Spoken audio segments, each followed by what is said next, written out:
so much for the introduction, and thanks also for the invitation to present today. I feel really honored to be addressing this group, and gives me the opportunity to actually write down and kind of reflect on and talk about some ideas that I've had since I was a student myself. I started at the Occupational Environmental Hygiene program in September of 2003, so almost 20 years ago. And I had this notion at that time about being, or this kind of idea of having a foot on two different horses, and this idea of combining different perspectives. I was really interested in ergonomics and musculoskeletal health, and yet I was in a industrial hygiene training program. So I had this notion that I was combining two things, or had a foot in each camp, a foot on each horse, without actually being entirely one or the other. And there's lots of different things that we could combine in that way, or that I have in my research and professional life.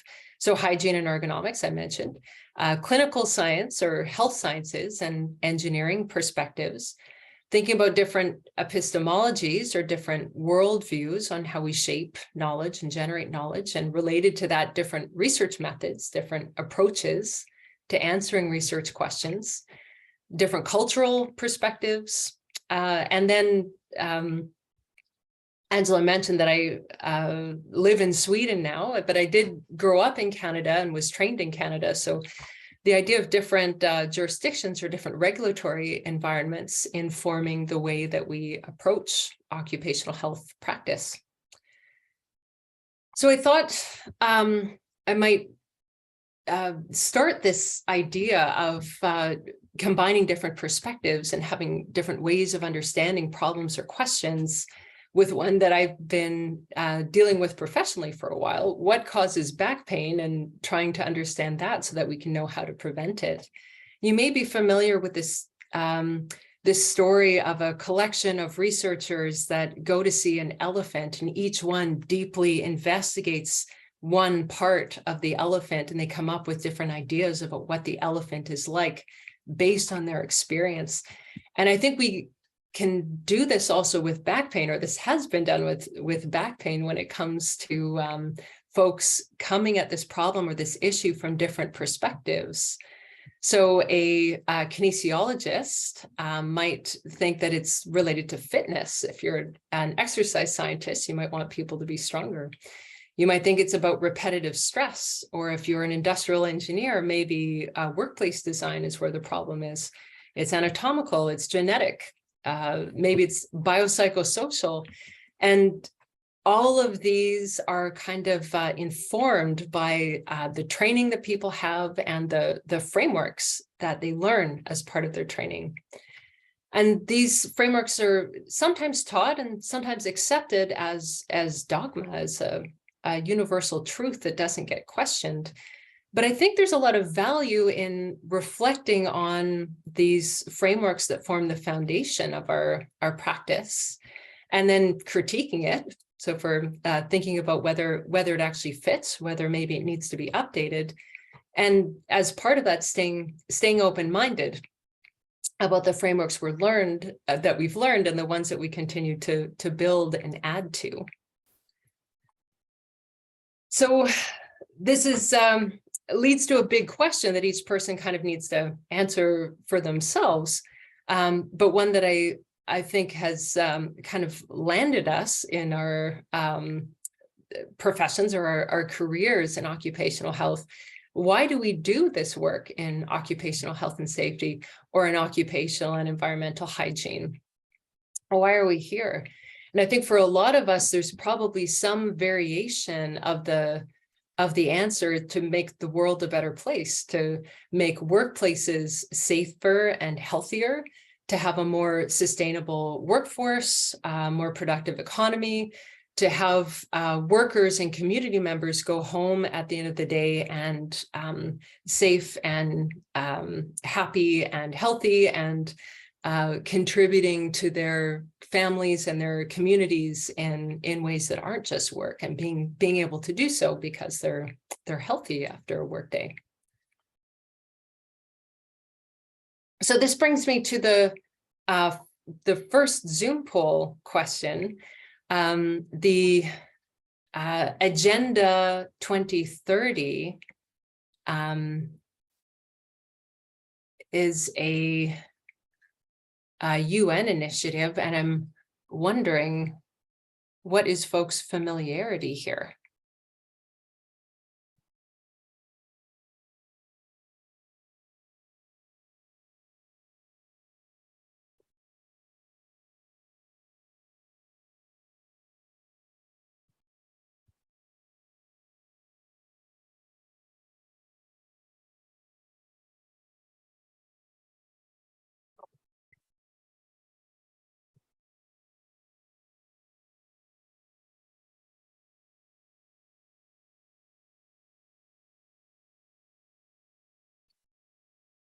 So it looks like some folks have seen or heard of the UN Sustainable Development Goals, and lots of folks haven't. So it's probably useful to talk about them a little bit here.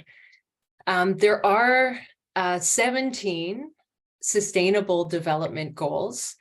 These are ambitious goals. They're part of the Agenda 2030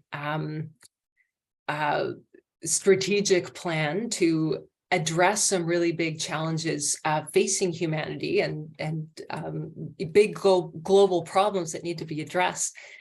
These were developed with a lot of intention and with a lot of consultation. They are ambitious goals for big problems.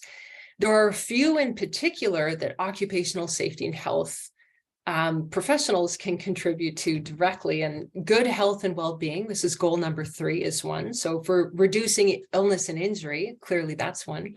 Improving worker health. Goal 8 is decent work and economic growth. So if workplaces are fair and compliant with occupational health and safety regulation, and this can help improve the sustainability of a workforce. So the economy really relies on having a healthy and productive workforce. Industry, innovation, and infrastructure, thinking here particularly for ergonomics and industrial engineering, enhancing productivity and quality, and then innovating new solutions are certainly a contribute to goal number 9. So there is other goals as well that could be linked to ergonomics and occupational health and safety practice. Gender equality is one. So making work tasks and workplaces more inclusive and more equitable, and creating work tasks and work tools that work for a range of body sizes, body shapes, people of all genders. Depending on the industry that you're working in, for example, construction might contribute also to sustainable cities and communities, and different forms of looking at resource industries, might also address some of the other sustainable UN Sustainable Development Goals as well, the SDGs. These are ambitious goals, and there are a lot of them. So it is a tall order, and it's worth thinking about how we would manage that. And this brings me to the second poll question. So I'm wondering about folks' familiarity with the UNESCO key competencies for related to education for the Sustainable Development Goals.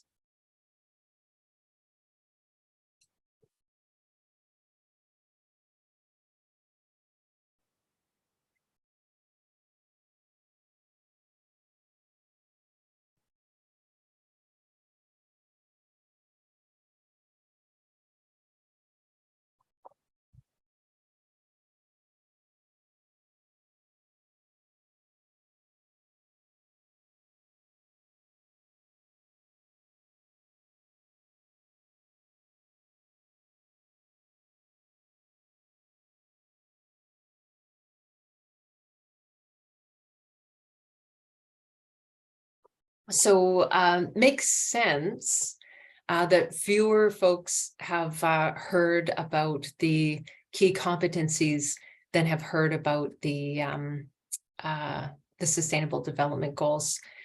The key competencies were developed in acknowledgement of the fact that because the Sustainable Development Goals are so ambitious, they are going to require a specialized set of skills in order to bring them about. The reason that we have some of these big challenges still around is that they're tricky to solve.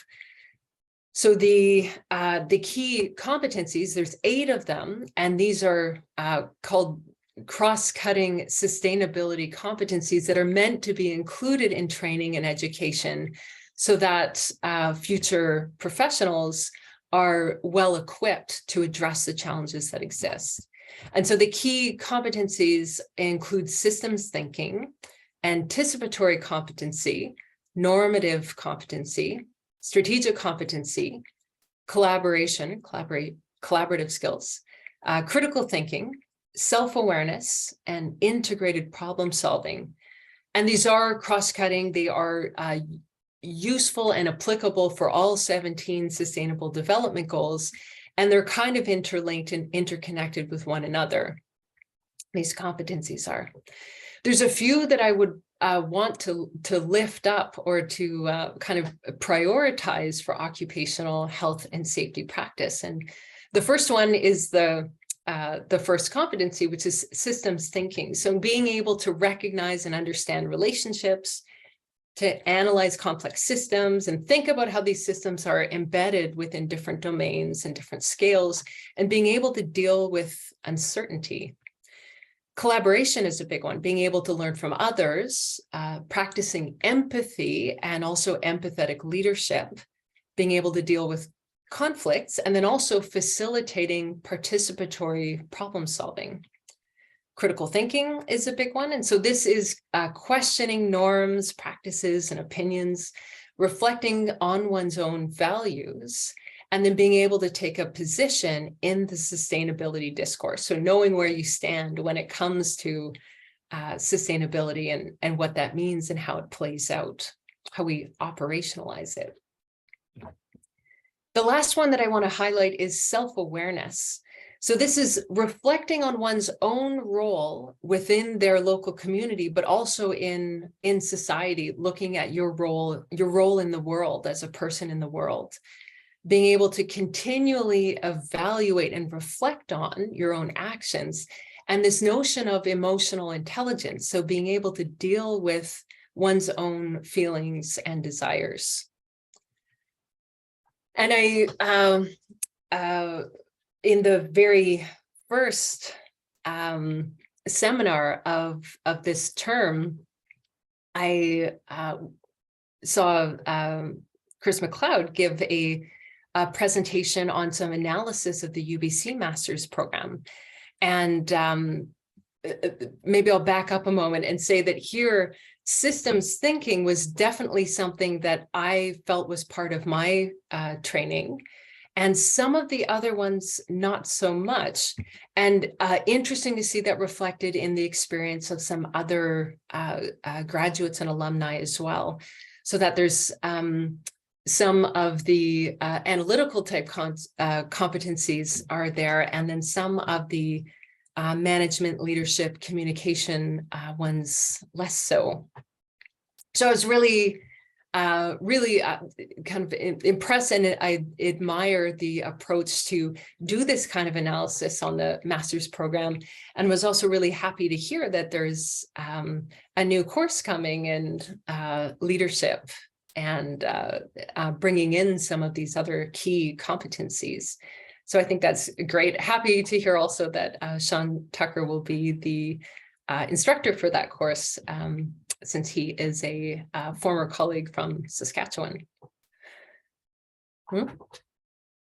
So here we have this kind of skeptical side eye from this elephant that we met a few slides ago. And here we can think about the type of perspectives that we can examine and then maybe combine and maybe examine. We can think of this as being to critique or inspect or reflect on or interrogate. We can give our own frameworks some side eye here. So the first ones I'd like to look at this, the first concepts that gave me this idea of having a foot on each horse, ergonomics and hygiene. And think a little bit about critiquing some of the frameworks in hygiene. And one of the ones that was part of my education is this classic industrial hygiene paradigm, recognition, evaluation, and control. And I think maybe there's still a piece of art. It was green and black by my recollection and had the definition of industrial hygiene on it, and kind of promoted recognition, evaluation, and control as part. I wonder if that one's still in the program or is hanging up in the hallways at UBC. I hope it was. It was a fun piece of art.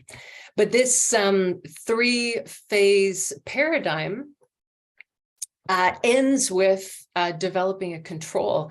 But we can see that there's a bit of an implied piece after here, a bit that seems a little bit missing. If we recognize a hazard, quantify it, and then develop and implement a control, and then walk away and never look at it again.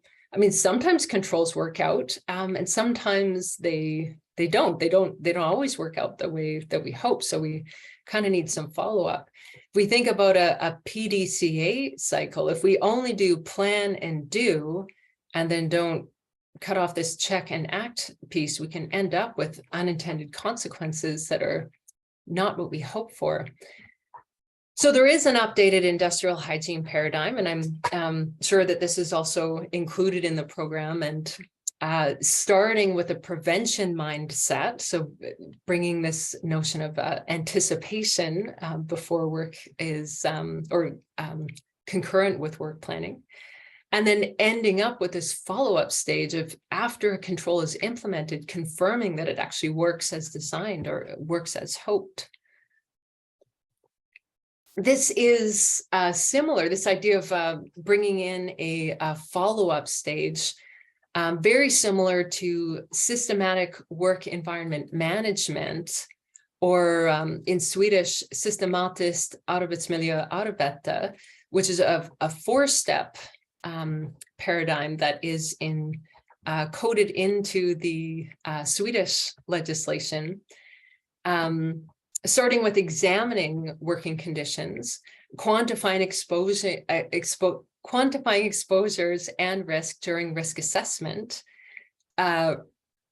remedying any problems, and so this is kind of like the control stage, and then having check and follow up to make sure that the actions are operating as hoped. And this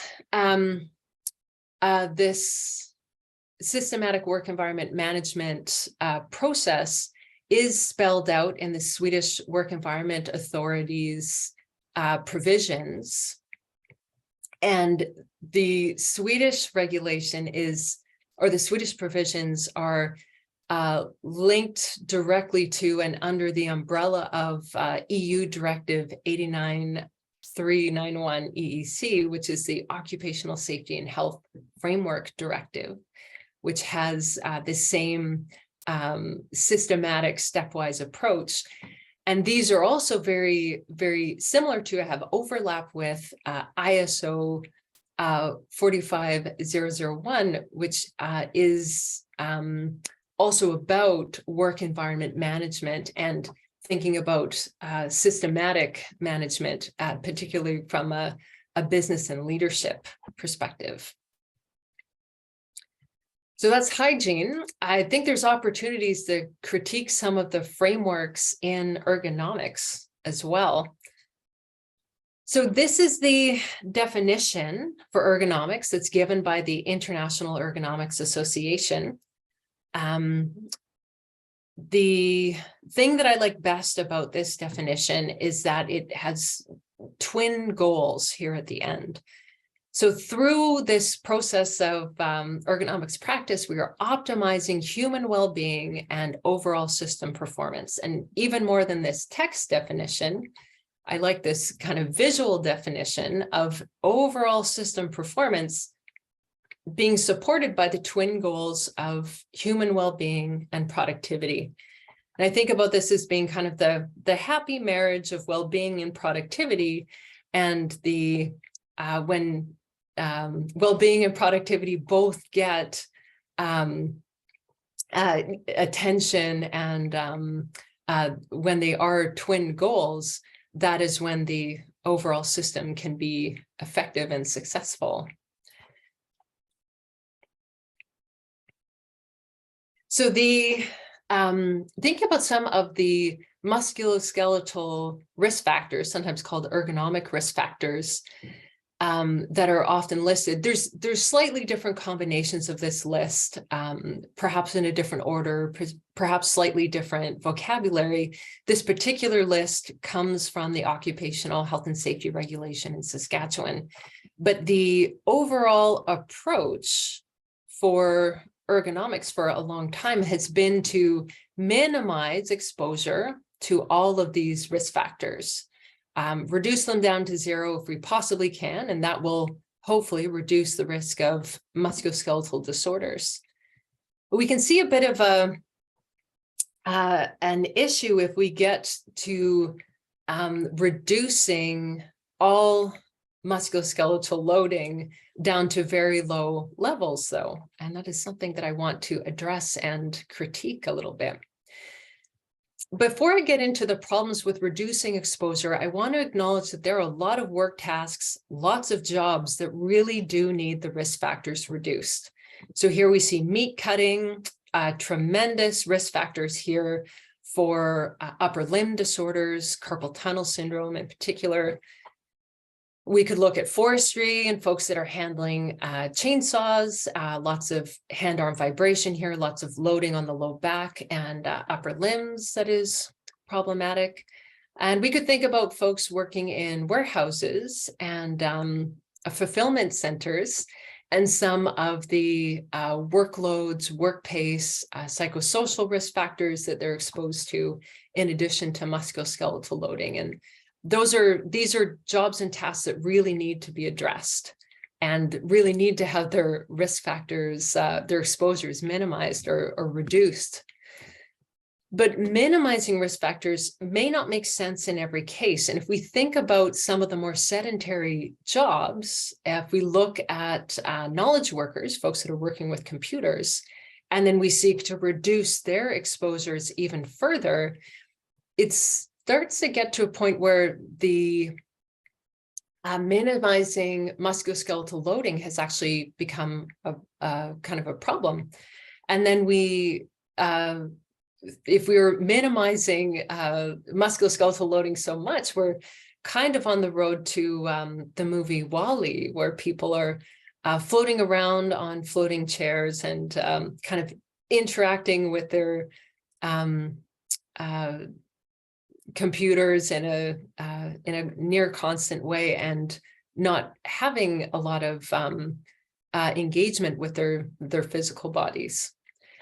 And so the unintended consequences of reducing exposures in folks that already have quite low musculoskeletal loading is it is actually increasing sedentary time, and perhaps increasing a different set of health problems and risk of different types of ill health.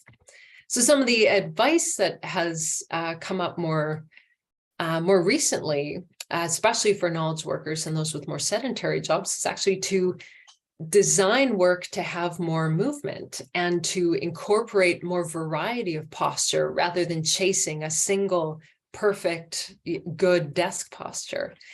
To organize work so that there's kind of make work tasks, or at least make movement kind of tasks. And there's a few key articles on this that I've listed below. This notion of the Goldilocks principle is about designing the right amount of musculoskeletal loading and being able to promote health through the types of things that people do at work.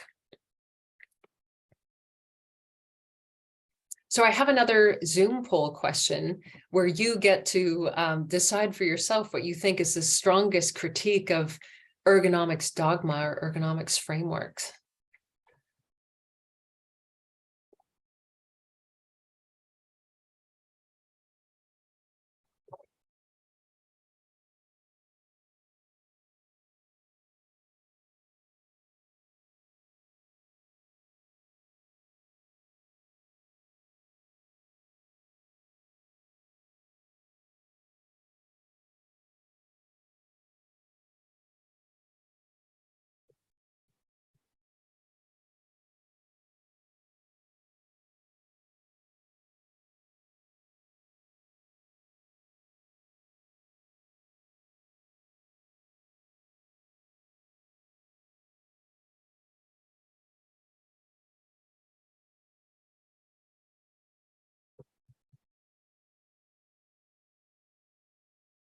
Well, glad to see that there aren't too many people that have a hate on for keyboards. Yeah, there's kind of a variety here. My choice here would probably be that minimizing exposure to physical loading is not always the healthiest choice. Sometimes in sedentary jobs, I would say we actually need to increase musculoskeletal loading. Get people to move around a little bit more. But I'll continue here. So that's ergonomics and hygiene can also consider perspectives from clinical sciences and more from engineering, perhaps production engineering, which also interfaces with ergonomics. So there's different paradigms for addressing work-related injury.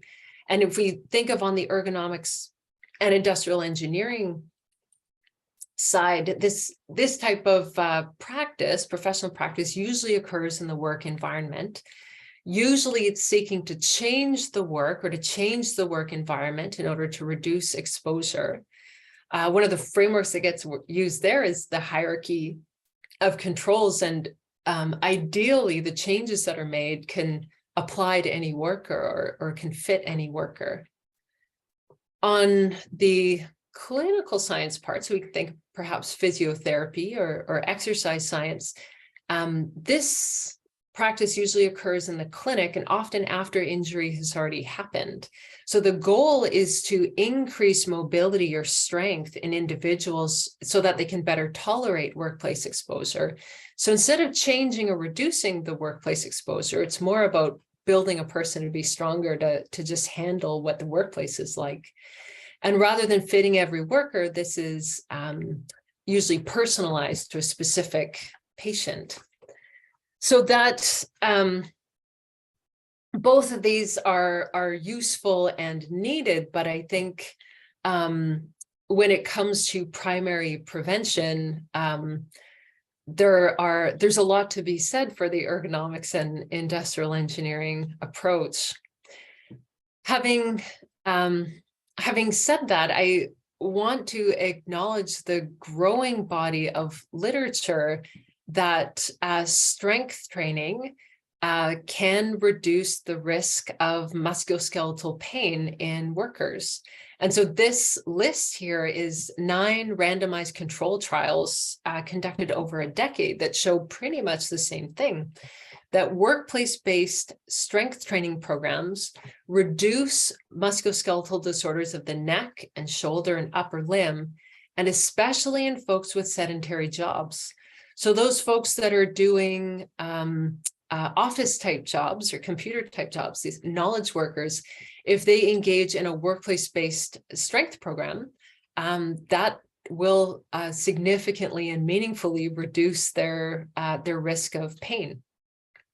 This may not apply to prescribed exercise. And in fact, we do not see the same types of effect with prescribed exercise. So telling someone to work out or to lift weights in the gym is not the same as providing a gym at work and paying them during work time to follow follow along with a trainer or an exercise leader. It may not apply to other types of injuries. So for back injuries or knee injuries, there's not the same evidence base. This is for neck, shoulder, and upper limb. May not apply to very demanding work. So you could imagine maybe an iron worker who is lifting and tying rebar all day. Maybe a bunch of weightlifting at work is not going to have the same effect for them. One of the things to think about here, often the clinical or exercise science approach, if we think of worker health being constructed as an individual issue, something that an individual worker is responsible for and needs to take care of, then the employer responsibilities are reduced. And one of the things that seems to be effective with these programs that have been shown to be effective is the fact that they are taking place at the work site. So the employer is making space and prioritizing workplace movement and strength training. There's one more model that I think could be useful in considering where the responsibility lies and where the focus is. And this is the HTO model, human, technology, and organization, HTO, or in Swedish, MTO. And so this is a systems thinking approach, and it's looking at the workplace as a system, or looking at a workplace as a system, rather than looking at a worker with concentric circles that sort of bubble out from the worker. It keeps the responsibility primarily with the employer. So it focuses on things that the employer can control, but also focuses on incentives that the employer is interested in. So it's a perspective that prioritizes performance, so productivity and work quality. And this is framing things in this way lifts up the twin goals of ergonomics, and because it is appealing to employers, these types of changes and interventions are more likely to be prioritized and then and implemented. So the next set of combinations I thought I would look at, the next set of horses are about epistemologies. And so if epistemology is, we could think of this as being a worldview, or the way that we think about constructing knowledge.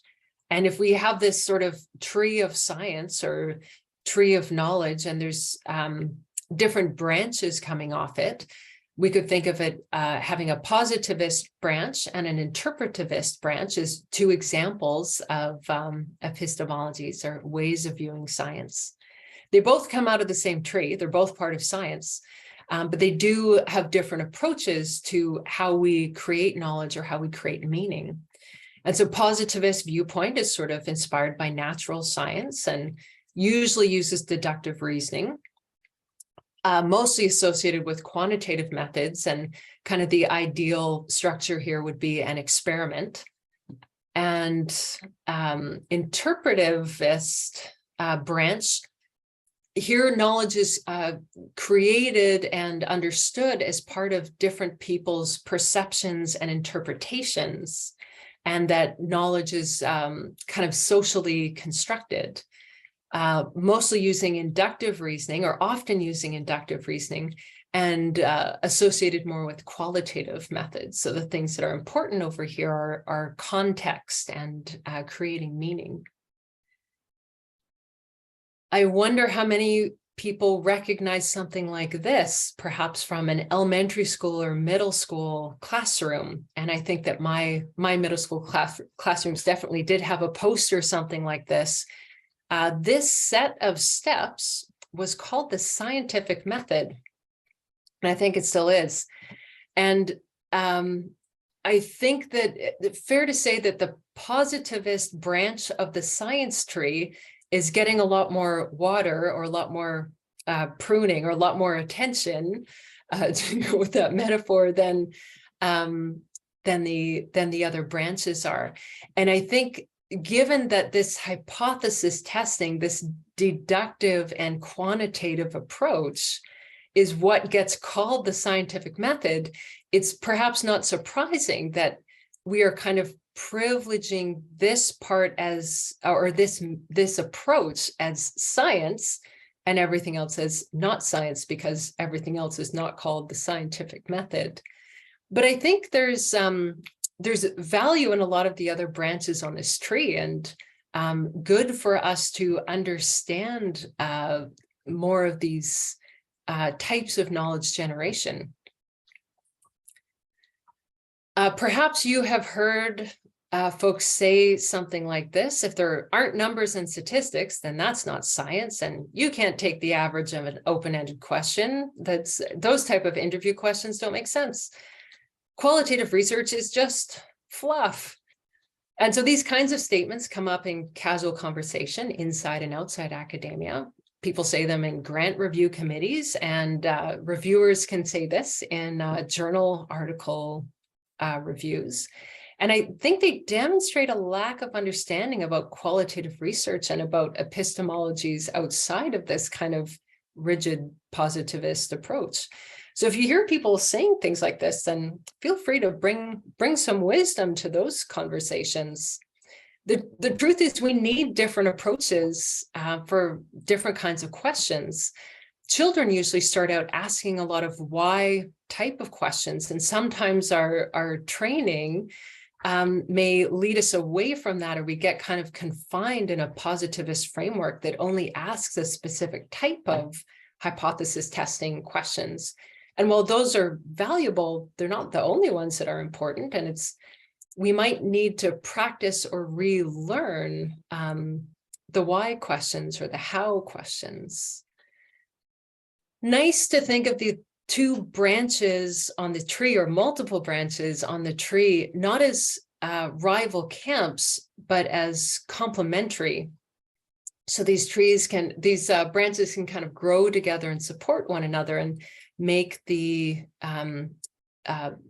our understanding of science and of the world stronger. A nice related concept here is two-eyed seeing. And so this is, rather than these being arrows pointing at one another, I'll use the analogy of two eyes. So one eye looking through the lens of Western science, and the other looking through the lens of indigenous ways of knowing. And this notion of two-eyed seeing has really been promoted and communicated by Albert Marshall, who's a Mi'kmaq elder and scholar who did not originate or come up with the idea of two-eyed seeing, but it is a traditional teaching. But he has been the one that has really communicated it more widely, and especially bringing it to kind of settler institutions. Wanted also to acknowledge one of my teachers in this area, Maria Campbell, who is a Cree Métis elder and scholar. Hard to encapsulate the types of things I have learned from her in one pithy statement, but fair to say that we gain a richer understanding of the world when we can incorporate multiple worldviews. And that is I think, a useful thing to step forward with. So I have one last Zoom poll question here. Which best fits with your personal worldview? And there's 4 choices here.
So here it looks like we have no positivists in this group, or no one that picked the second option, where all phenomena can be analyzed and predicted. I would call that kind of a positivist statement. This first one, looking at fostering long-term relationships with nature and other people, so highly relational type of worldview. This truth depends on your point of view. So this kind of feels like interpretivist, perhaps a phenomenology here. And whether there's a real truth or not, people interpret the world in their own way, and that's where we need to meet them. This is kind of a pragmatist worldview. So interesting to see the variety in this group. I am surprised, frankly, that there are no positivists here. Actually, I think I may pass this one and spend a little time wrapping up so that there's time for questions as well. But if I am to wrap up here, I'll say, or I think it's fair to say, that engaging divergent perspectives can be a challenge. If you have a foot on each horse, hard to keep the horses going in the same direction all the time, but we need to be able to hold two ideas at the same time, and sometimes more than two ideas. That level of complexity is reflective of the real world. So if I had any advice to deliver, it would be to ride as many horses as you can. The view is great from up here on standing on the horses. It's never boring to ride multiple horses. It might be risky, and that's true. It's definitely challenging, but it's worth getting to know each of these horses, each of these perspectives, and to see what they can do. And it does lead to a better understanding of the world, which we can apply to professional practice. So greetings from KTH here in Stockholm. And in case folks are interested in the program here and in the ergonomics division, I've got our social media handles up, and this QR code will lead to our program website. I think that's it for me. I'm happy to take questions if there are some.